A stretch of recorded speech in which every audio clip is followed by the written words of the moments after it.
Assalamualaikum warahmatullahi wabarakatuh. Rohid Muslim Story yang dimuliakan Allah, semoga kita selalu dalam keadaan sehat walafiat, amin ya robbal alamin. Di pembahasan kali ini kita akan membahas tentang pengorbanan seorang wanita yang rela meregang nyawanya digoreng hidup-hidup di atas nyala api yang sangat besar oleh seorang Raja Fir'aun laknatullah. Demi mempertahankan imannya, dia adalah Masitoh. Bagaimanakah kisahnya dan bagaimanakah kematiannya, hingga sampai-sampai ketika Nabi SAW di dalam peristiwa Mirajnya ada semerbak bau yang sangat wangi di surga, yang ketika itu Jibril mengatakan wangi itu berasal dari seorang wanita soleh yang bernama Masitoh. Sobat Rohid Muslim Story yang dimuliakan Allah, cerita ini berlatar belakang di negeri Mesir. Di dalam zaman kepemimpinan Fir'aun, Masitoh ini bukanlah sebuah nama, melainkan julukan-julukan seorang yang bekerja sebagai tukang sisir kerajaan. Masitoh tinggal di istana kerajaan bersama 4 orang anaknya yang masih kecil-kecil. Bahkan ketika itu, anaknya yang paling kecil ini masih bayi, masih menyusu dengan ibunya. Nah, Masitoh ini diberi tempat yang layak di dalam istananya Fir'aun, karena dia ini yang bertugas untuk mengurus putri-putrinya Fir'aun. Tatkala pada suatu hari, ketika Masitoh ini sedang menyisir rambut salah satu putrinya Fir'aun, tiba-tiba sisirnya jatuh dan Masitoh mengambil sisir itu dengan mengucapkan Bismillah, dengan nama Allah. Mendengar apa yang diucapkan Masitoh ini, putri Fir'aun ini bertanya, "Apakah yang kau maksud dengan Allah itu adalah ayahku?" Kemudian Masitoh menjawab, "Tidak, Allah yang kumaksud adalah Tuhanku, Tuhanmu, dan Tuhan ayahmu." Mendengar pertanyaan ini, marahlah putrinya Fir'aun ini. Ia memukul Masitoh hingga terjatuh. Kemudian ia mengancam akan mengadukan hal ini kepada ayahnya. Karena begini sobat-sobatku seiman, Masitoh ini memang sudah lama beriman kepada Allah.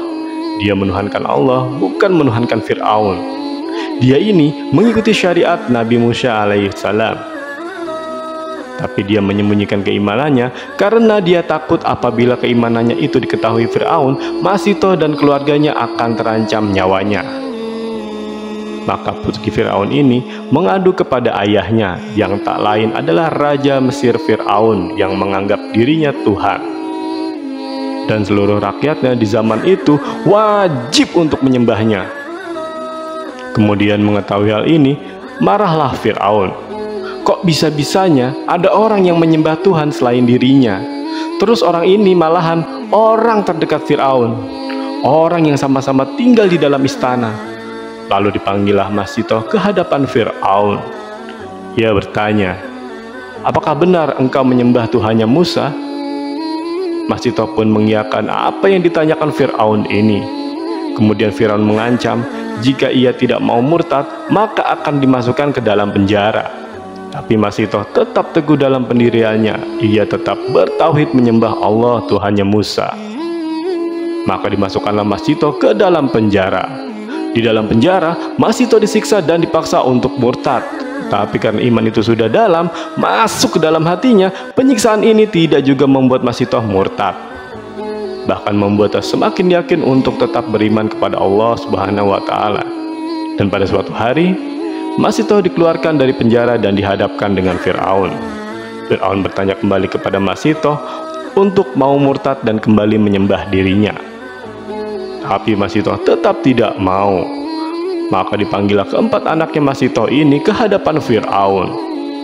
Anak-anak ketika itu tidak tahu apa-apa yang sedang terjadi, karena masih kecil dan bahkan ada yang masih bayi. Bayi ini langsung digendong oleh Masitoh dan ia memeluk ketiga anaknya yang lain. Kemudian anaknya paling besar ini bertanya, "Wahai ibu, ada apakah ini? Apa yang sebenarnya terjadi?"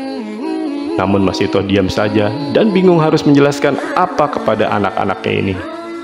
Sobat Rohid Muslim yang dirahmati Allah, maka kemudian Fir'aun menyuruh anak-anaknya untuk menyiapkan sebuah wajan yang besar. Maka Fir'aun ini menyuruh anak buahnya untuk menyiapkan sebuah wajan yang sangat besar. dan wajan itu diisi minyak hingga penuh.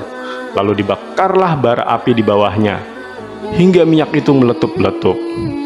Kemudian Fir'aun berkata kepada Masyitoh, "Jika kamu tidak mau menyembahku, maka akan kumasukkan semua anak-anakmu, termasuk kamu, ke dalam wajan itu."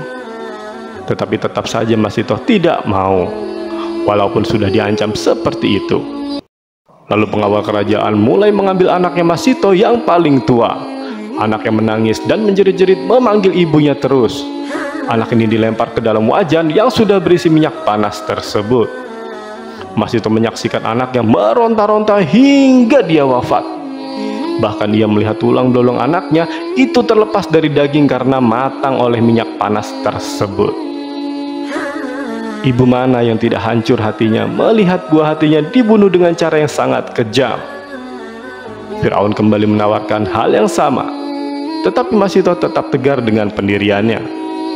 Diambillah anak yang kedua dan dimasukkan ke dalam wajan. Kemudian menyusul anak ketiganya juga, hingga ketiga anaknya ini wafat di depan mata Masyitoh. Sekarang hanya tersisa satu anaknya, yang paling kecil, yang masih bayi dan menyusui dengan ibundanya. Bayi ini direbut oleh pengawal Fir'aun dari genggaman tangan Masyitoh. Kemudian Fir'aun menawarkan kembali hal yang sama. Di peristiwa ini, hampir-hampir Masyitoh ini luntur keimanannya. Ia hampir saja mau murtad karena ia merasa tidak tega kalau bayinya ini dimasukkan juga ke dalam wajan. Sebagaimana kita ketahui, biasanya anak terakhir itu paling disayang oleh ibunya, apalagi anaknya masih bayi. Timbullah perasaan iba tak tega kalau anak bungsunya yang tidak berdosa ini ikut wafat juga. Maka Allah Subhanahu wa Ta'ala menunjukkan keajaiban. Tiba-tiba bayi tersebut bisa berbicara. Bayi ini menyabarkan ibunya. Akhirnya Masyitoh pun tetap dalam keimanannya. Ia tidak mau murtad. Hampir-hampir sebelumnya ia mengucapkan kata-kata kufur. Setelah itu, tumbuh lagi keimanannya, semakin kuat pendiriannya, dan dilemparkanlah bayi itu ke dalam wajan disaksikan oleh kedua mata Masyitoh sambil menangis. Bayi yang sangat ia sayangi itu wafat di dalam wajan berisi minyak panas. Maka kemudian sekarang giliran Masyitoh yang akan dimasukkan ke dalam wajan. Ia berjalan mendekati wajan itu dan melihat kalau ia sudah siap mati bersama anak-anaknya. Ia menyampaikan wasiat kepada Fir'aun. Masyitoh berkata, "Apabila aku mati, maka tolonglah kumpulkan seluruh tulang-tulang anakku dan tulangku untuk dibungkus dengan satu kain dan kuburkan aku bersama anak-anakku di satu liang kubur yang sama." Kemudian Fir'aun mengiyakan wasiat Masyitoh ini, hingga ia wafat husnul khotimah karena mempertahankan keimanannya. Jadi itulah kisah tentang seorang wanita mulia yang diceritakan malaikat Jibril yang bernama Masyitoh. Semoga kisah ini bermanfaat. Lebih dan kurangnya mohon dimaafkan. Yang benar datangnya dari Allah Subhanahu wa Ta'ala, khilaf ataupun keliru datangnya dari saya pribadi sebagai manusia biasa. Sampai ketemu di kisah-kisah seru yang penuh makna selanjutnya. Saya akhiri. Wassalamualaikum warahmatullahi wabarakatuh.